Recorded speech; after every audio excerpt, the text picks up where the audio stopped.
All right. Hello. How is everyone doing tonight? We are so excited for this pivotal conversation tonight. We are going to be talking about immigration justice. So, we want to hear from you tonight in the comments. Tell us where you're coming from. We are so glad that you're out here with us tonight. It is December, it is coming to the end of the year. We are probably all pretty tired and so ready for the holidays, but the world doesn't stop for holidays and the world doesn't stop when we're tired. And so the fight continues. So let us know where you're coming from in the chat. And also be aware the chat is a place for community. So we are heavy handed on the ban hammer in our comment section. If you are being obnoxious, if you're spamming the chat, if you're being abusive in the chat, we will block and ban your comments. So be excellent to each other in the chat. Leave room for each other to talk. If you have questions, we will be coming back to them at the end of the session with a Q&A. So make sure you drop your questions in the chat too. So welcome everyone. Thanks for coming out. Looks like we have both coasts already covering the whole country. Thanks for being here. All right. So we also want to give a little bit of context on how we work as an organization, as how we want to work together within the chat. So we do have some working agreements. The core tenets of these come from a place of curiosity. Ask each other questions. Don't assume malintent. Assume best intentions of each other. And ask each other questions if you need clarification. So make sure you check those working agreements. And hey, if you want to borrow them for your own organizations, by all means, we more than welcome it. Again, keep submitting your questions as well as the night goes on. If you have them, the speakers may not stop to answer your questions right then and there, but stick around to the end of the session and they will get answered then. All right. Hey, we got some Eastern Panhandle. We got Eugene, Vermont. Hello, Oceanside. It is really nice here in sunny Southern California still. We're very fortunate, aren't we? And by the way, I should introduce myself. I'm Risa. I am the digital manager here at Women's March. Happy to be with you tonight. Now, make sure that you are dropping where you're coming from in the chat. All right. Thanks for being here with us tonight. I know it is it's a really heavy topic tonight. And for a lot of us, this hits really close to home. So we are really appreciative. And you know what? If you do need to step away from the conversation as it does get heavy, this is being recorded, so it will live on YouTube and it'll be available to rewatch tomorrow if you need to come back to it. Or if you just need to come back to it and you want to recap something that you didn't catch quite the first time, that's a great idea. Catch it on YouTube. Additionally, if you need closed captioning to be able to participate and fully immerse yourself tonight, we recommend joining us on Facebook. Facebook has caught up on the tech to do live captioning. So if you need that, which I completely understand, make sure to join us on Facebook. And my cat says hello too. All right, so tonight we are talking about immigration, and we've seen a lot happening over the course of the last year. And in a free America, we would live up to the promise of opportunity, liberty, and justice for all who yearn to breathe free. But all year, we've seen the Trump administration escalate extra-legal immigration enforcement activity. His mouthpieces have ramped up the rhetoric, claiming from one side of their mouths that they're targeting criminals and the worst of the worst, but justifying going after children, workers, and dreamers by claiming that anyone without documentation is inherently a criminal. The consequences have been dire. We've all seen videos of home invasions without warrants, racial profiling that leads to detentions of US citizens, illegal traffic stops, people pulled out of their cars without cause. People have been turned away at their naturalization ceremonies, kidnapped from their immigration court hearings, despite doing it the right way. People have been deported to countries that they've never known, imprisoned in Salvadoran concentration camps for unfounded and unproven allegations without so much as a whiff of due process. People have been captured and disappeared, moved around to be lost in the system. We've heard the story of Annie Lucia, a dreamer who was unlawfully deported when she was going home to surprise her parents for the holidays, and her family, who was targeted by ICE for daring to speak out on her behalf. We've heard the story of Kilmar Abrego Garcia, who was sent to El Salvador CICOT without cause, whose journey to freedom has taken most of this year. Families are being torn apart, and we're not going to stand idly by while it happens. Tonight, we're envisioning a free America where immigrants are treated justly as neighbors, friends, family, colleague, classmates, and contributors to the diverse tapestry of who we are and who we aspire to be as a nation. So let's dive in. We're going to start tonight with our guest from the Texas Immigration Law Council, which was founded in 2023 after an advisory group of 14 nonprofit leaders and grant makers came together and recognized that there was a missing element in the state's immigrant justice ecosystem, a nonpartisan center that could serve as a statewide base to make new expert resources available to legal service providers and for coordinating public policy work.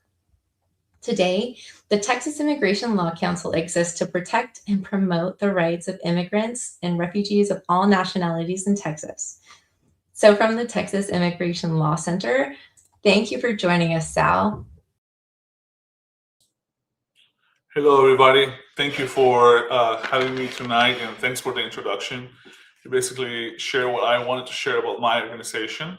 I think my background is backwards, reverse, I guess. I tried to change it, but I couldn't do it. So there you're supposed to see my contact information and my title. My name is Salvador Gutierrez, and I'm the Outreach Coordinator and Communications Associate at the Texas Immigration Law Council. As it was mentioned before, we are a nonprofit that serves the state of Texas. We're nonpartisan, and we exist to protect and promote the rights of immigrants and refugees across the state of Texas.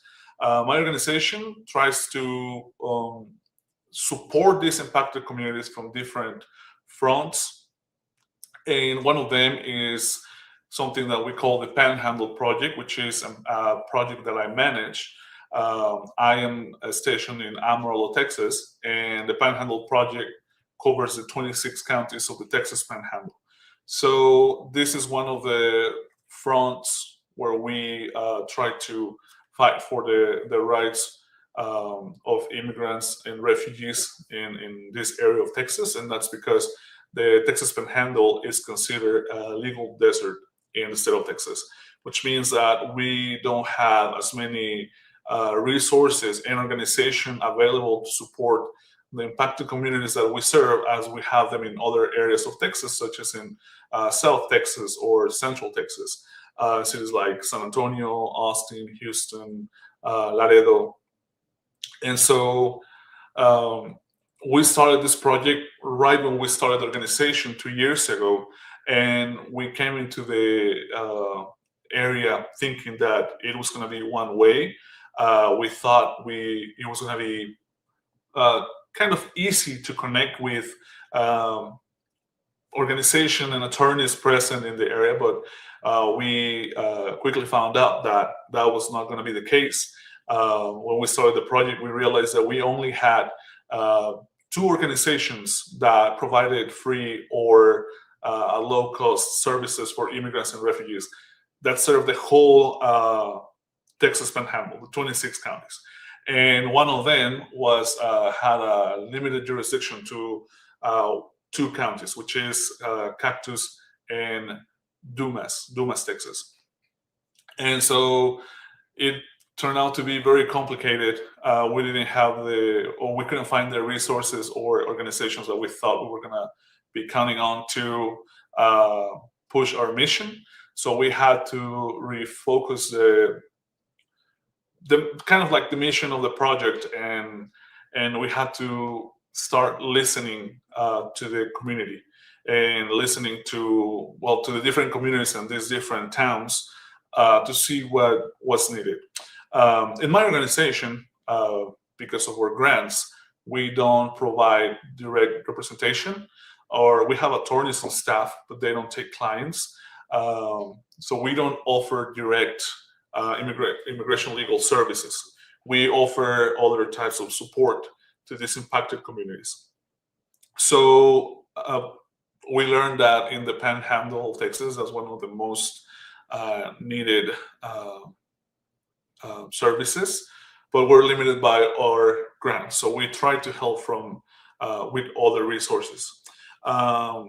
So what we started to do, what we started was to do active listening in these communities, and we started with Amarillo because this is where I am stationed. This is where I live.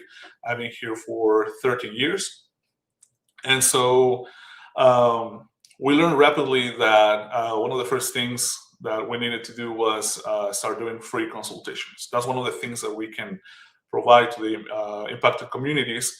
So we started doing free consultations to immigrants and refugees, different organizations throughout the area of Amarillo, Texas, through the two counties that cover Amarillo, Texas, that are Randall and Potter.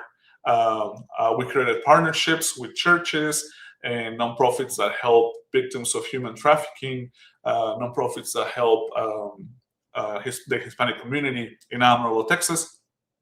And through them, we started connecting with the community. Then our next step was to create outreach groups where I recruited people in the community, from local leaders to business owners and just your average stay-home mom that just wanted to be active in the community. So we created these groups that now we call Peace, Panhandle Education and Community Empowerment, that became our eyes and ears in the community in Amarillo, Texas. And through them, we learned that we needed to start pushing agendas around this town. We learned that we needed to support the Amarillo community, especially the immigrant community, to go and raise their voice in the Amarillo Independent School District.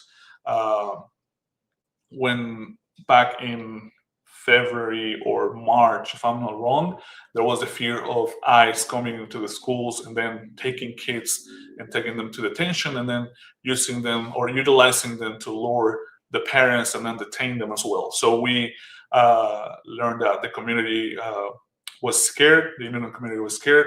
So we created a group of people from the Peace Group, and we went to the board meetings of the Amarillo Independent School District, and we asked questions, and we raised our voice, and they listened to us, and then they provided the necessary information to make our community feel more confident and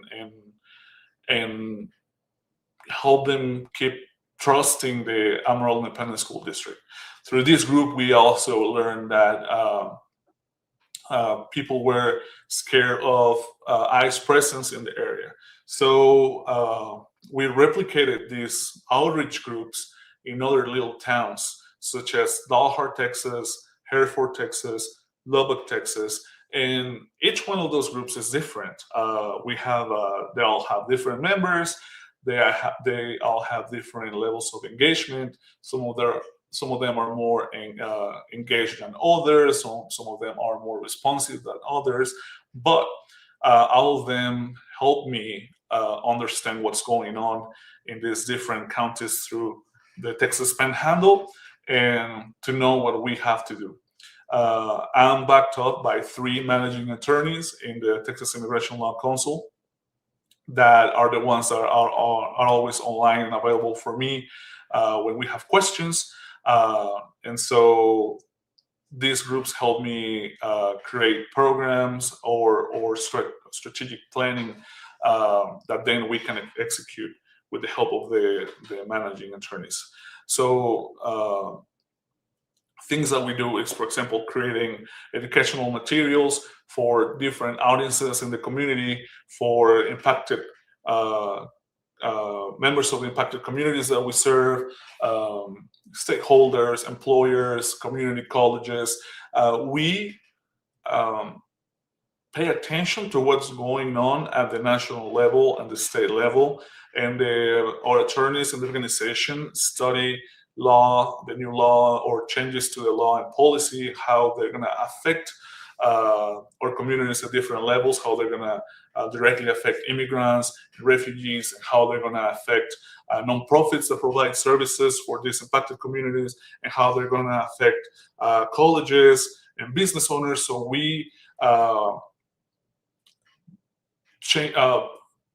reinterpret or interpret what these changes mean, and then we create different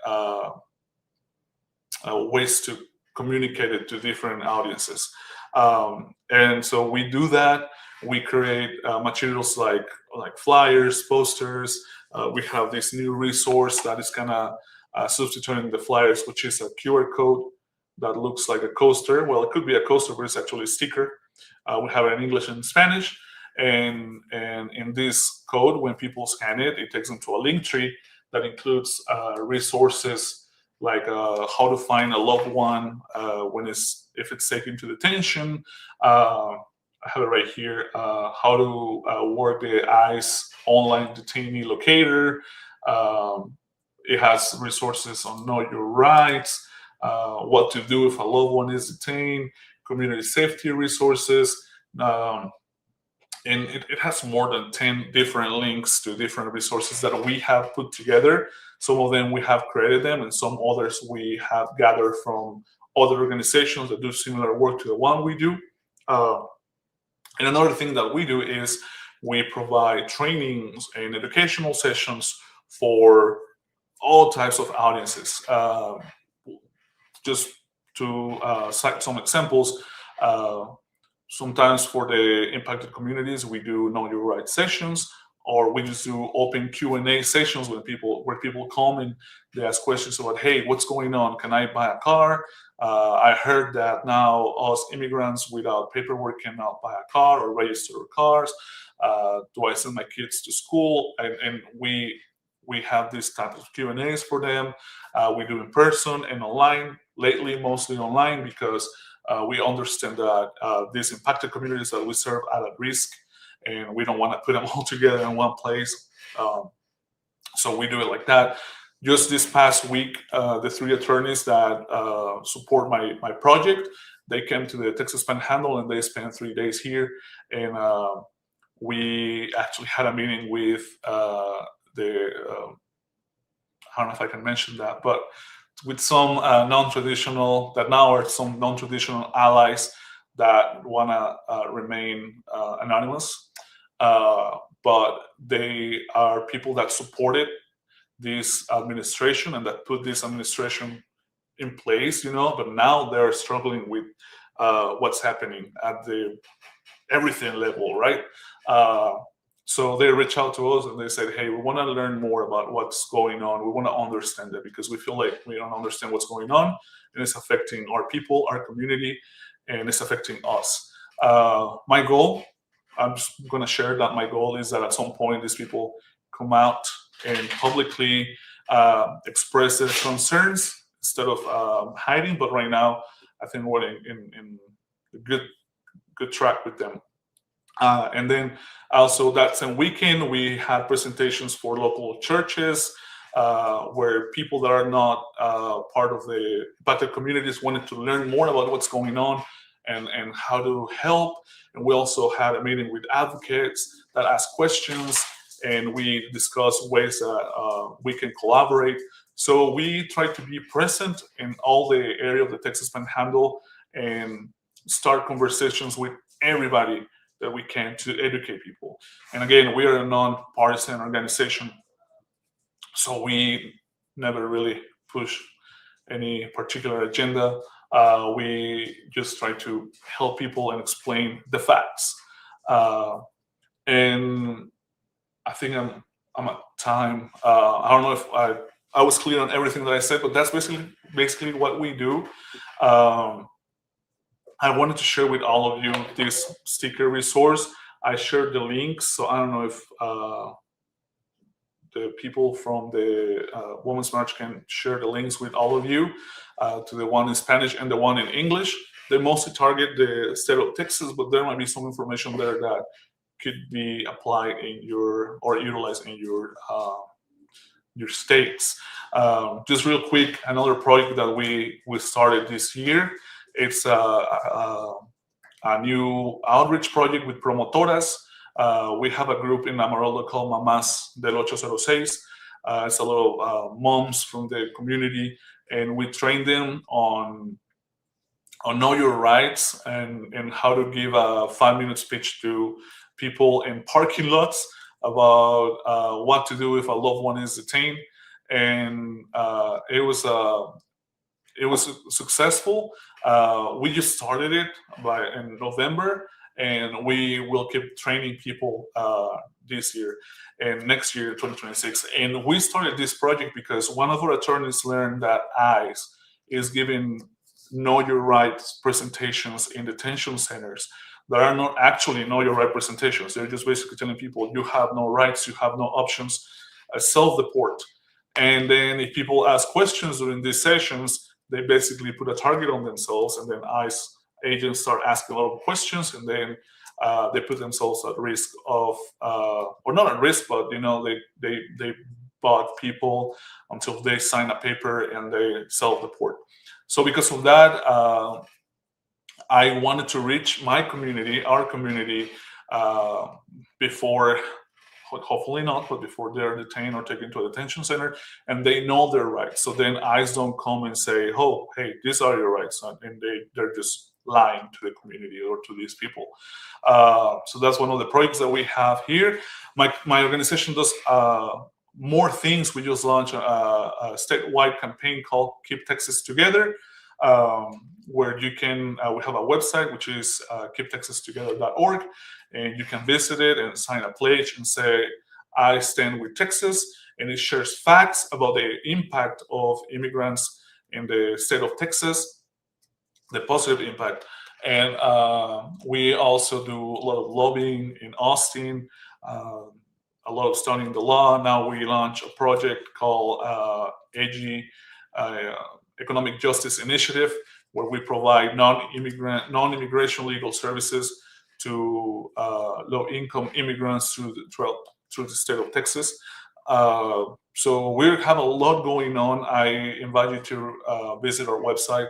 It's right here, but I think it's www.txlc.org.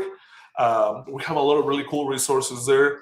We have a detention center locator. We have an immigration portal where you can see a lot of data about the impact of immigrants in the state of Texas, and compare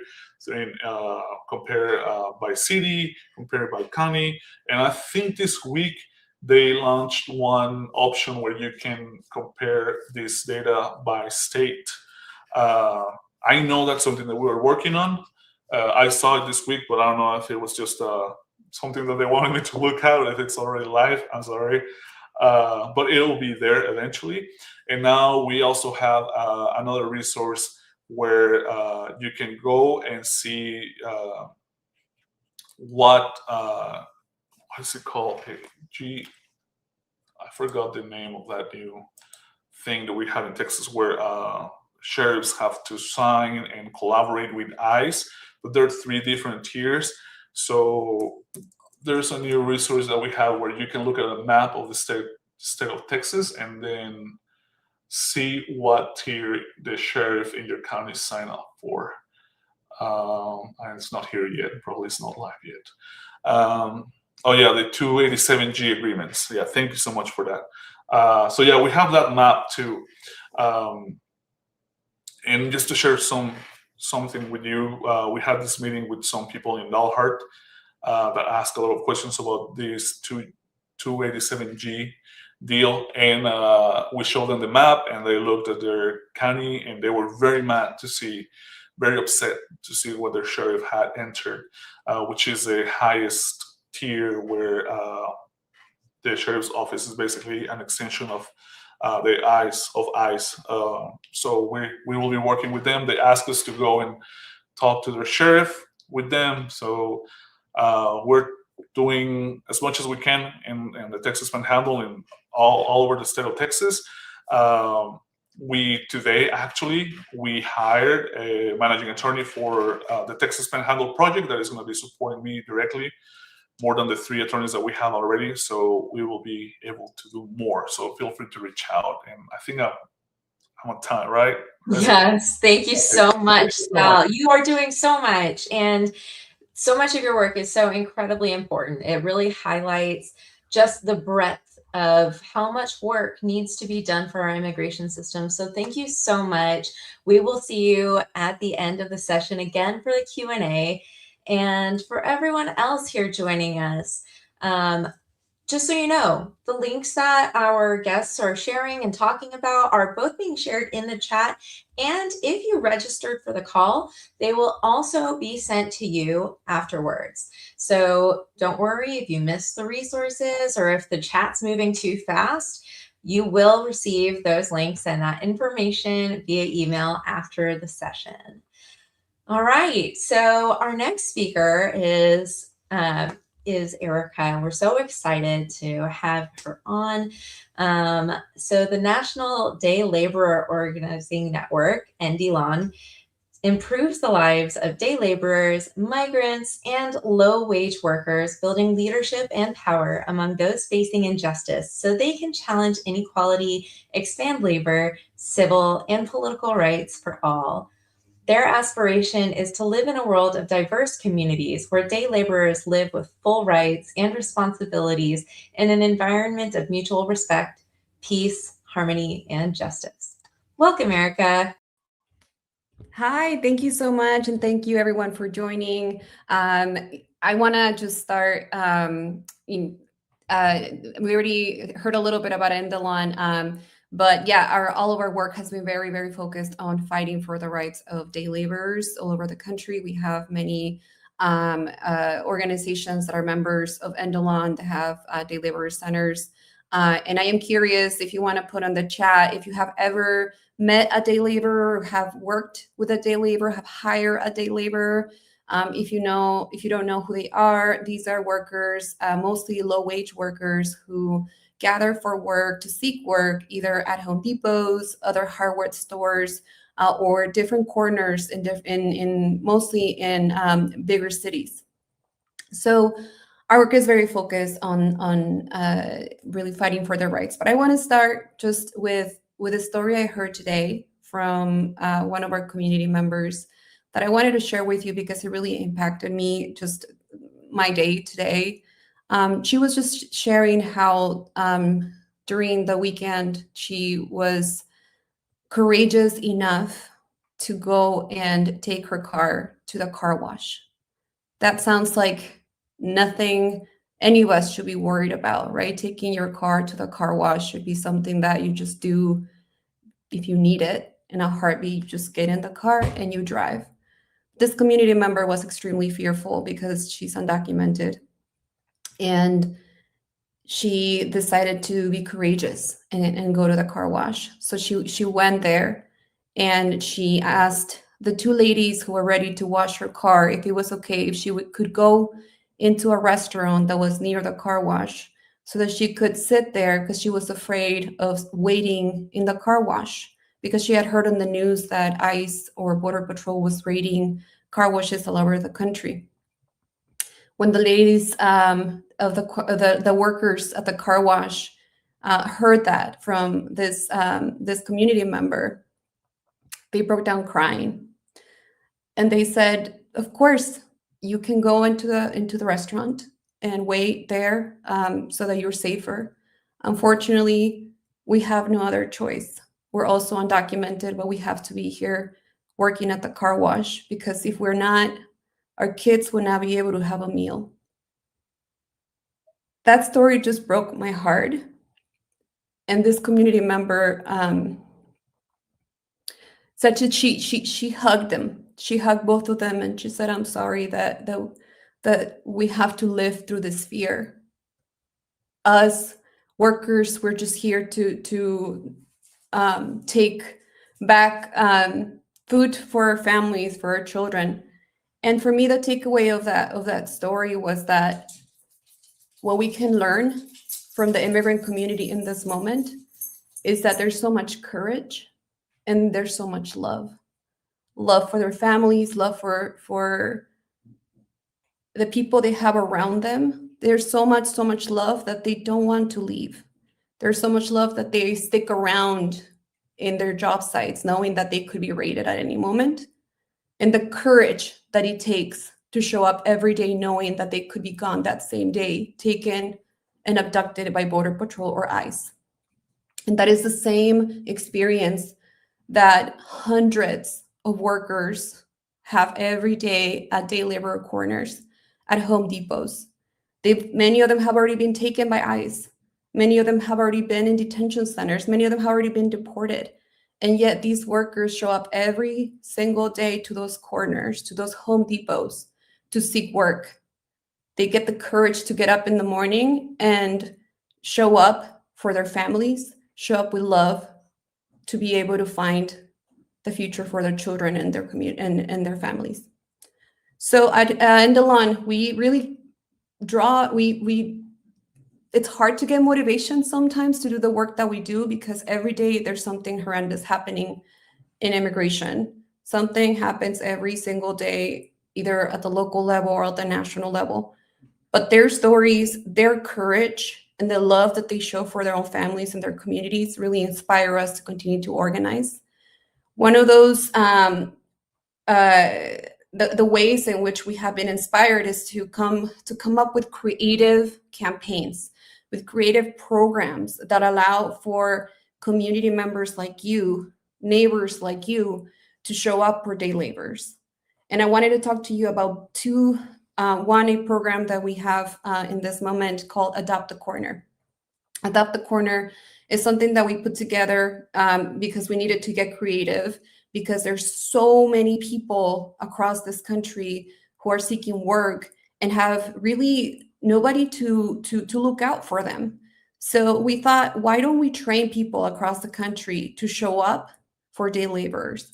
Why don't we tell people to go and adopt a day laborer corner? And we've had an amazing response. We have trained over 6,000 people, and we have showed them how they can show up in solidarity to a day laborer corner, to introduce themselves, to bring conchas, bread, coffee, to bring themselves know your rights cards, and to introduce themselves so that they can start building relationships with the day laborers. And in that way, they can be ready if something happens, and be able to do rapid response work if ICE, Border Patrol, or any other agencies show up. We're going to share a link if you are interested in showing up with love and showing up with courage, as many of these workers do every day, and in being solidarity with day laborers. So if you are interested in learning more on how you can adopt the corner, on how you can get a small group of people in your neighborhood to talk to day laborers, to show up once a week, to take them coffee, to get to know them, and therefore be able to respond if ICE shows up, please go to the link that we're going to be sharing in the comments. So you can sign up to one of our trainings, so you too can be trained to adopt the corner. And the second campaign that we launched this year in response to everything that's going on is our ICE at a Home Depot campaign. One of the main places where day laborers have been arrested is Home Depot, and that's not a coincidence. That was something that the administration announced before they invaded LA with the National Guard, with Border Patrol, with ICE. They said specifically that they were going to go into Home Depots to detain, to arrest, and to deport people, specifically day laborers. And they did. They went and they raided many of the Home Depots, and unfortunately, the store did nothing to prevent, nothing to support the workers, even though they actually gain from the workers being there. They gain from customers who are undocumented. They gain from Latino customers who have been racial profiled in their stores. And yet this powerful, big corporation has said absolutely nothing about the raids that are happening right in front of their stores. So we are asking Home Depot, and we are asking you to join us in pushing and demanding that Home Depot takes a stance against the raids and against all of the atrocities that are happening with workers outside of their stores. You can join our campaign as well. Look up on social media, hashtag ICE out of Home Depot. And the last thing I'll share with you is that, as I said earlier, showing up with love, showing up with courage, but also showing up with creativity is very important for us. And one of the things that we just did earlier this month was that we showed up with one of the most creative actions that I have been part of in a while. We showed up to a Home Depot in California, in Monrovia, California, where a day laborer actually lost his life. When ICE showed up, he ran and he was hit by a car. So we decided to show up to that Home Depot, and we took about more than 200 people, and we bought ice scrapers, basically little tools that they're not even called ice scrapers, but we call them ice scrapers. And we got everybody to buy a $1 ice scraper, and we basically took up the space and the time of the store for a few hours, and then we went back and returned them. And this was really a symbolic action to give this demand and give this really keep the pressure up on Home Depot with the demand that they need to scrape ice out of their stores. If you want to be part of these kinds of campaigns, if you want to be part of these kinds of actions, feel free to follow us on social media, sign up for our training, sign up to be involved with Endelon. And I will say the last thing is that, just like I said before, workers, our people, our communities, our families show so much courage every single day. And this is the moment that we, as Americans, that we, as people who have so much more, in some way, the privilege of being either citizens or people who don't have as much to lose, that we get the courage to do what is right in this moment. And that is to fight for those who are the most vulnerable in our society. Thank you all so much. And thank you for inviting me to our amazing Women's March crew. I will pass it back to our host. Thank you so much, Erica. This really is a moment where there is so much opportunity and so much need to act with courage. And so we'll be talking more about that later. But right now, we are really excited to welcome our next guests, Detention Watch Network and AFSC. So we'll start with Detention Watch Network, DWN, which is a national coalition building power through collective advocacy, grassroots organizing, and strategic communications to abolish immigration detention in the United States. Detention Watch Network imagines a world where every individual lives and moves freely, and a society in which racial equity is the norm and immigration is not criminalized. The abolition of immigration detention is part and parcel of struggles against racism, xenophobia, discriminatory policing, and mass incarceration, and their aims coincide with these broader struggles against racialized oppression. And they're also joined by American Friends Service Committee. They work for a just, peaceful, and sustainable world free of violence, inequality, and oppression.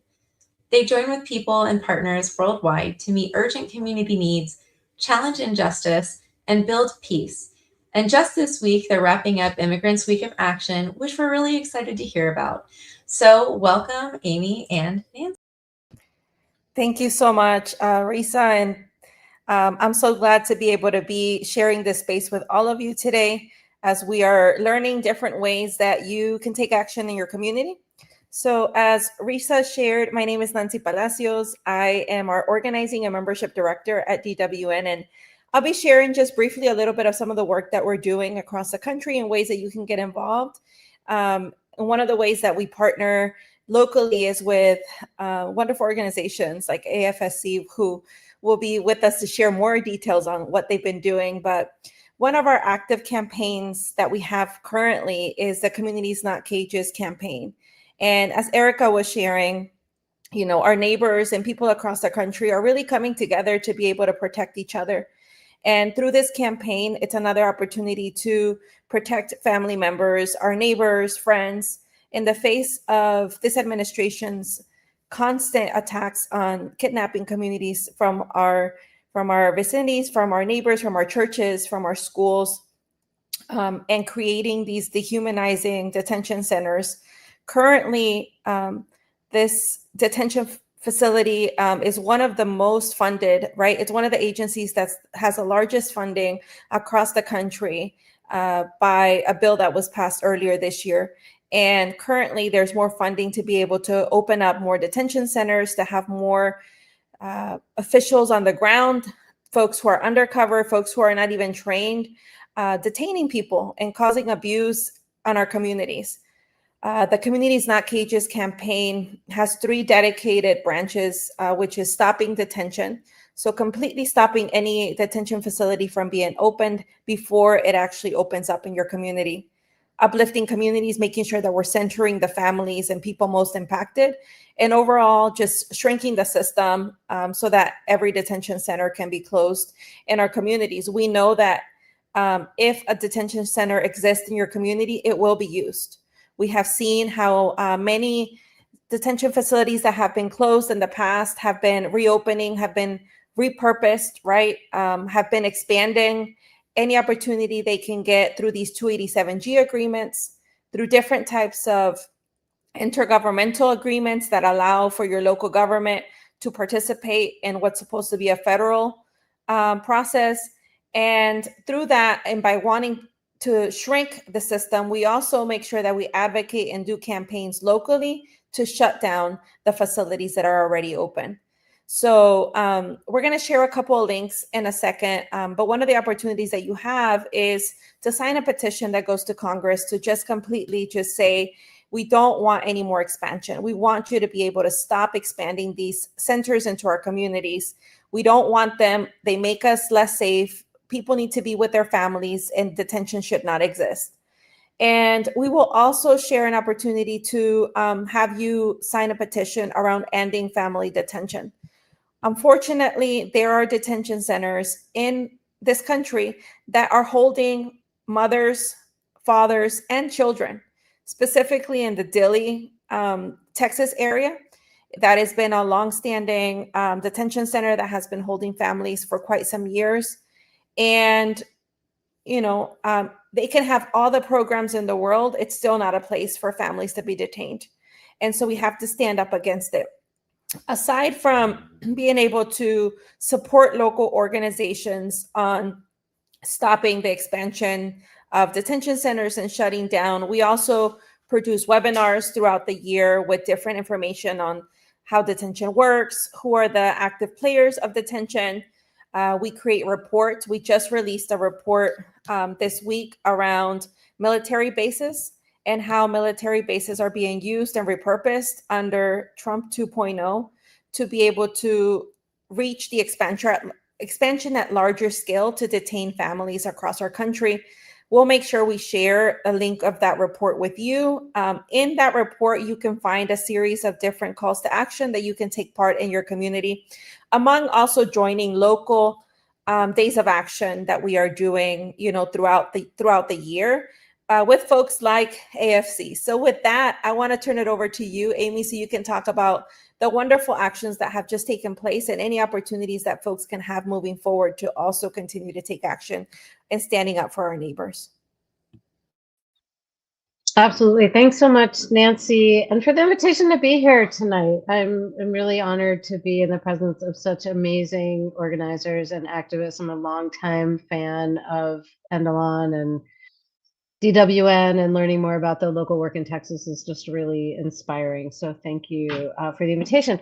And just to say really briefly, American Friends Service Committee is a Quaker organization. We are based in Philadelphia. We have been around for over 100 years, going on 117, I think. Is that possible? No, 107. A lot of years doing peace and justice work around the world. And one of our primary issues has always been working for the rights and dignity of people on the move and people who are immigrants, people who are migrants, people who are displaced.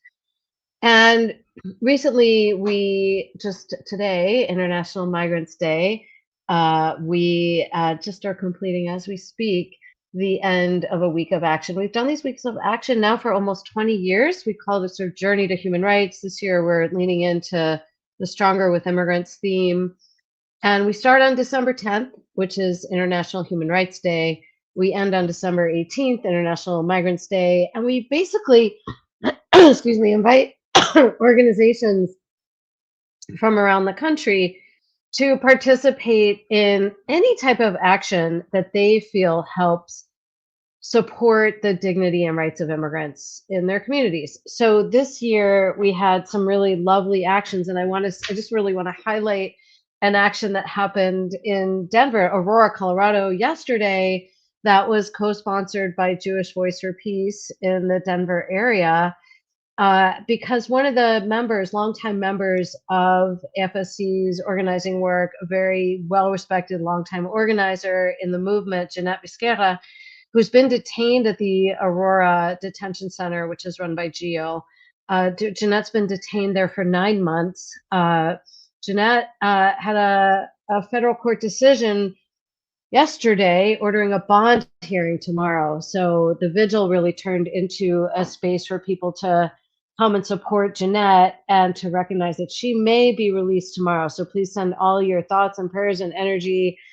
We have a press release on the AFSC website talking about Jeanette's case.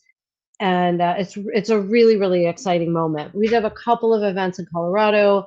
We had events in Minnesota. We had an event in New Orleans. We had interfaith vigil at the Miramar ICE facility in Miami.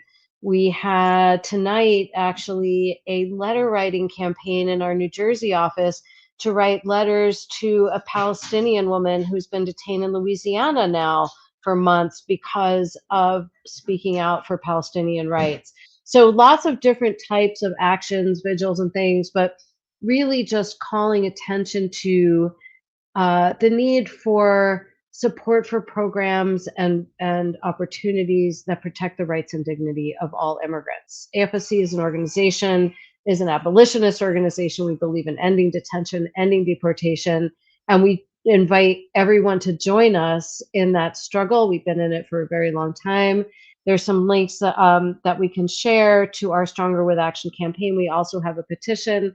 And just as a side note to say that sometimes it feels sort of futile to be signing petitions right now. You know, we know that, you know, anything that's going to the Department of Homeland Security or the White House, they're not necessarily looking at it. But we also know that we can't stop saying what is right. And we can't just sit back and say we're going to wait for them to be gone to fix all this. We are going to be heard. We're going to be in the streets, and we're going to be doing it in a way that kind of respects that, you know, not everybody can be in the streets, right? Not everybody has that capacity or the safety, the security. I really appreciate the story that Erica shared. You know, what's the safety level that people are feeling? But you know, me as a white person, a citizen at the American Friends Service Committee, I feel comfortable going out, and I will do that. And I will invite other people who have that privilege to be out in the streets or speaking out, because it is really, really, really important. And we need to take the guidance from folks who are directly impacted, right? Like, it's not for me to decide what to happen, but we are listening to Jeanette in detention, what she needs, what will be important for her case.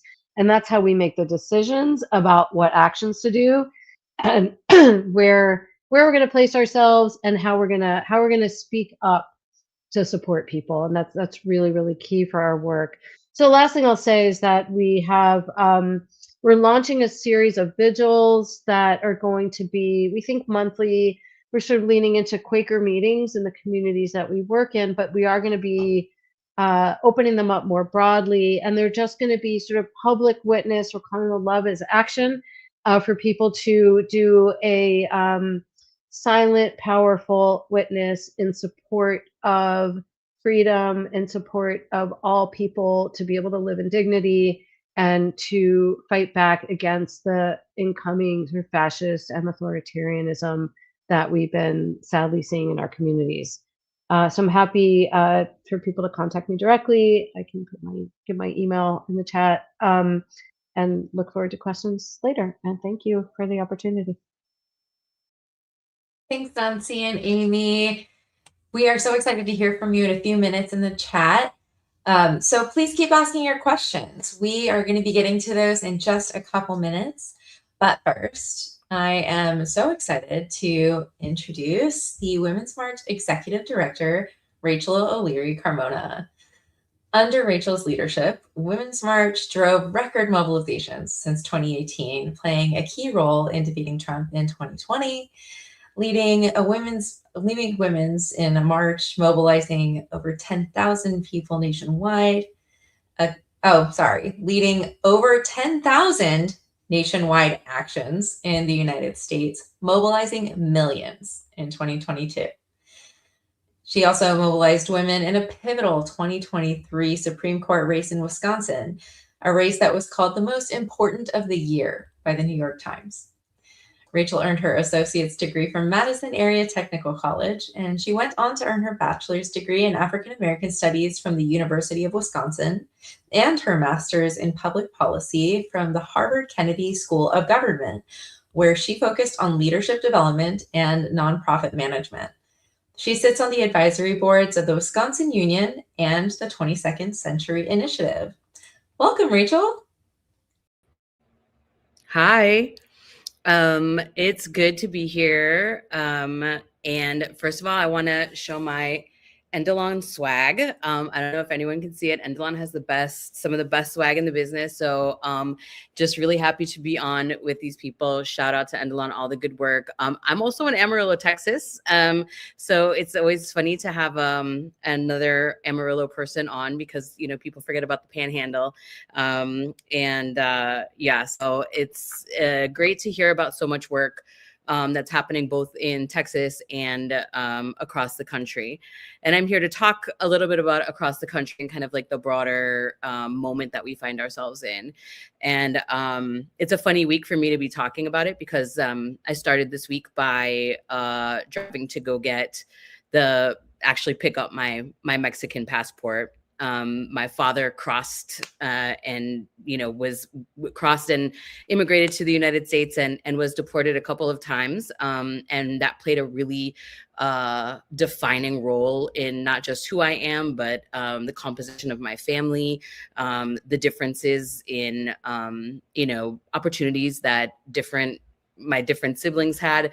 And so much of, I think, the American story and the both the past and the future of a free America and the promise of a free America is rooted in an immigration story, at some point.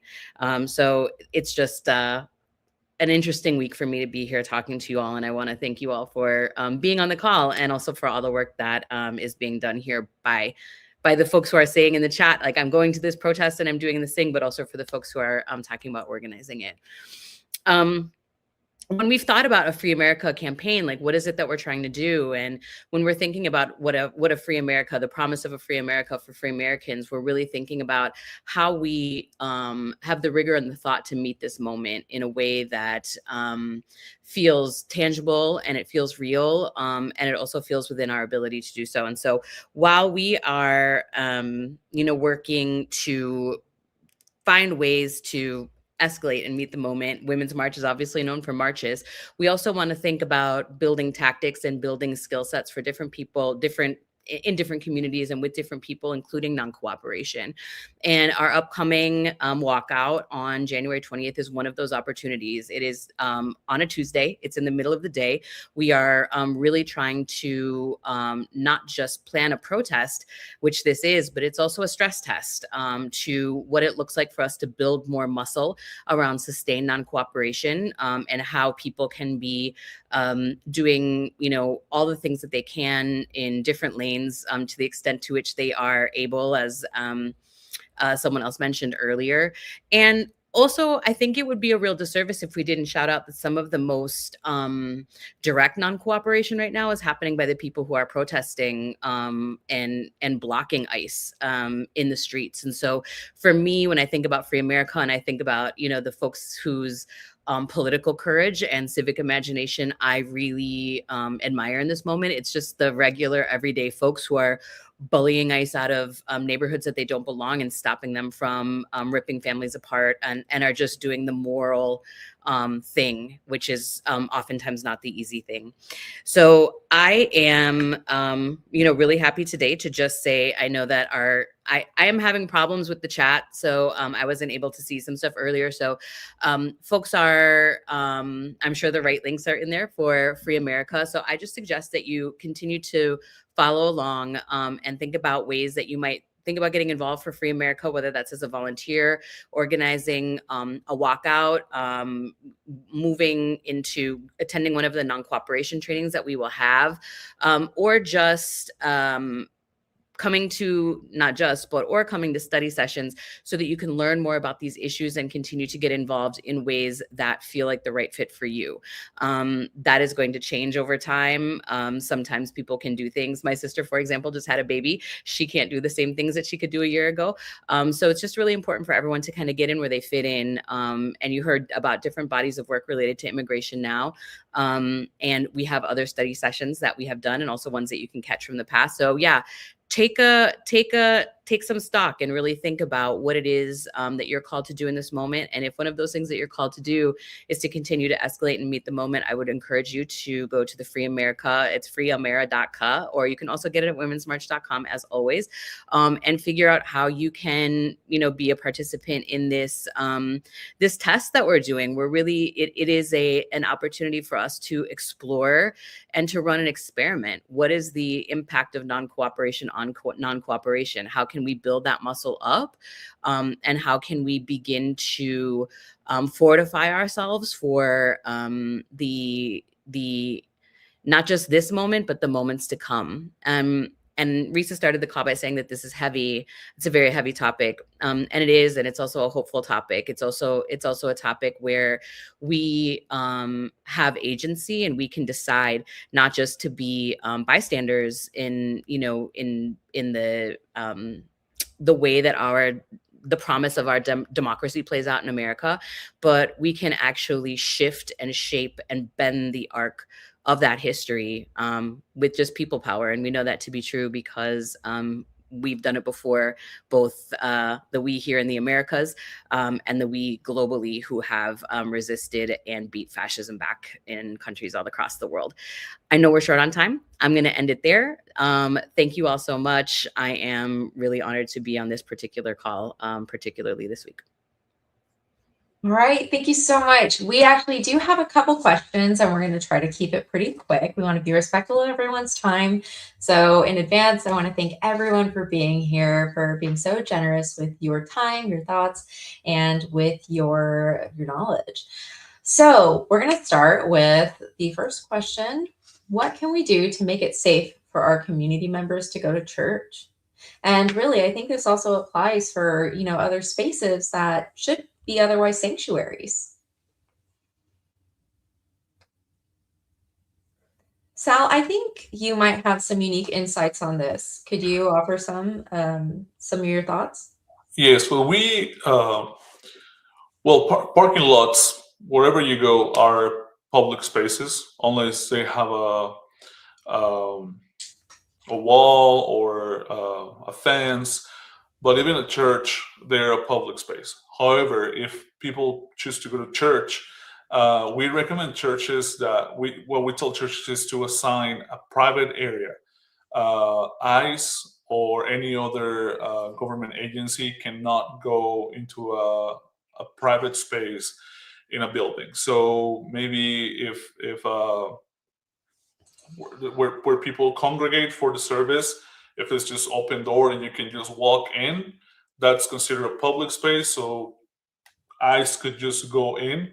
But if the church administration decides to just they just pick an office and they put a sign on the door that says private space, don't or just private space, that's it. If there's a risk of maybe ICE being present at the church leaders can just take people there and to protect them, right? And also we tell them to assign a spokesperson that represents the church, so it doesn't become like a mess where everybody is talking and everybody wants to do something. To just assign someone that represents the church and talks to whoever shows up, and they can keep people at risk in this private area. And that's the same advice that we give to businesses and even schools. However, again, outside of the church, the street, the parking lot, it's considered a public area, so there's not really much that can be done there. Great. Thank you, Sal. I would love to can I just add something very quickly? Yeah, I mean, I would say also it's important that even like if you are in a public area, that you do document what's going on as an American citizen or someone who might not have as much of a risk, right? Grabbing your phone and record what's going on if an ICE agent is trying to take somebody, and always say, even on the recording, I have the right to record. It's my constitutional right to record, and a lot of that can be helpful, if they are violating the rights of the people they are arresting. That could be helpful for an attorney to use. And it's also important, as we always teach our adopters, people who go and adopt a corner, is that they can also let other people know of their rights, without necessarily interfering or putting themselves in a situation where they would be arrested. They can, verbalize, you have the right, if you speak the language of the people who are being arrested, even better. You have the right to remain silent. You have the right to an attorney. Some of those rights that are important for people to know that they have, so that they're not, sort of digging themselves into a worse legal hole if they do end up being detained by ICE or Border Patrol or other agencies. Sal, I'm sure you can speak to this. When we hear you have the right to remain silent, we also hear, please exercise that right? This is something that we really want people to do if they are at risk of really anything. It's something that can and will be used against you if you talk. So can you speak a little bit to that, Sal? Yes, we recommend that people invoke their rights out loud, and also to not disclose any information that is not requested by the officers. We advise people to ask, am I being detained? If they say yes, you can follow up with what are the reasons you have an order. If they say no, then if they ask, am I being detained? And then the officers say no, people can say, well, am I free to go? But we recommend that people don't start just disclosing information about themselves. Usually what we see is that people panic and then they start saying things. Another thing that we've learned is that officers usually lie. They've been trained to lie. So they can say something like, oh, hey, are you Salvador? And I can say, why are you asking? And they might say, well, we're investigating this identity theft case and it involves you, or are you Salvador? And if I say yes, then they'll be like, okay, no, lie, we're here to arrest you. So we've been trying to keep track on how they conduct these detentions, these arrests and detentions, and but we've learned those things. So it gets tricky sometimes. We can advise people one thing, but then again, eyes been trained to lie. So people just gotta be paying attention to what's going on, the way they're dressed, and always like remain silent and invoke their rights if they disclose that they are with a federal agency. Excellent. Thank you. And then there's a follow-up to this question. Should we provide a barrier around the church? If you're gonna have the barrier, and then you're gonna have one of those, I don't know the name, I'm sorry, English is my second language, but one of those things that where people have to go through a check-in to go in, then yeah, it protects the parking lot and those areas around the church, right? Because then everybody, not just eyes or people that are attending church, everybody has to go through that check-in point. So then, yeah, you protect the church, but unless you make it very clear that it's not just open to everybody and it's just public access to everybody. Excellent. All right, we had one more question for the night that we have time for. How do we sign up for the training? Now, there have been a few trainings mentioned, so if everybody could go through and mention any of the trainings that you have coming up, we would love to hear about it. I can start. Yeah, so if you would like to be trained on how to adopt a corner, that means a day labor corner. We shared a link, and I don't know if someone can help me sharing the link again for the website. This is the website for Endalon, and we do have a calendar there of trainings that we have almost every 2 weeks. We have a training for new people who want to join the campaign.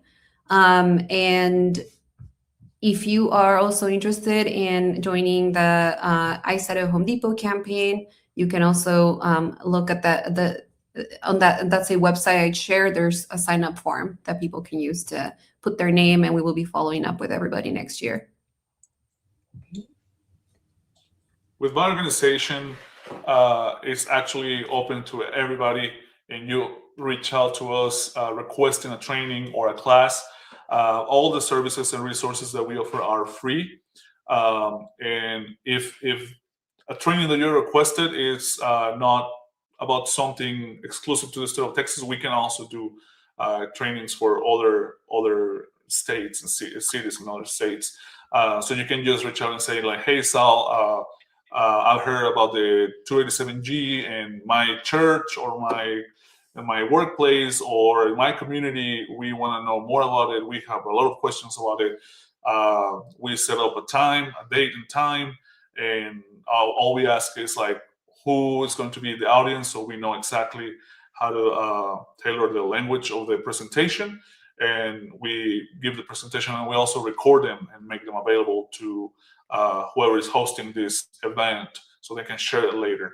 And we can do whatever, like, hey, how we need a presentation or on family preparedness, so for this impacted community. So we just set up date and time, and we do it. So that's how we can do trainings and other sessions for the community. Fantastic. Yeah, and I can just for American Friends Service Committee, we're not doing trainings for the vigils. We will be sharing out toolkits if people are interested in organizing a vigil, and I think we will share the landing page for that. We also do trainings regularly at our local offices, and the offices that we have doing immigrant rights work in the U.S. are in Oregon, New Jersey, New Hampshire, Colorado, California, and Florida. So you can just check out our website, and we always have links to events and things happening regularly. And there's often Know Your Rights trainings and other types of trainings that just happen really on a regular basis. So if you're in any of those communities, feel free to. Yes, and for us, when we do have webinars at Detention Watch, we usually send them out to our list. So we shared a link for you to sign up to receive any updates and news, any webinars that will be coming up, as well as following on social media, as we will post any public webinars there. and we have different topics throughout the year, some that are already planned and some that might happen as a result of a change on the ground that may require for us to create a specific topic that will address whatever is happening at that moment. Excellent. And as ever, Women's March does have lots of trainings coming up as we prepare for the Free America Walkout. So stay tuned, watch your emails. We will be getting all of these links and more in your email to follow up with tonight. Thank you all for being here with us. Thank you for taking the time out of your nights to be here in community with all of our amazing guests. Thank you so much to our guests for your insights and for your incredible work to make a freer America. Good night, everyone. We'll see you next time. Thank you.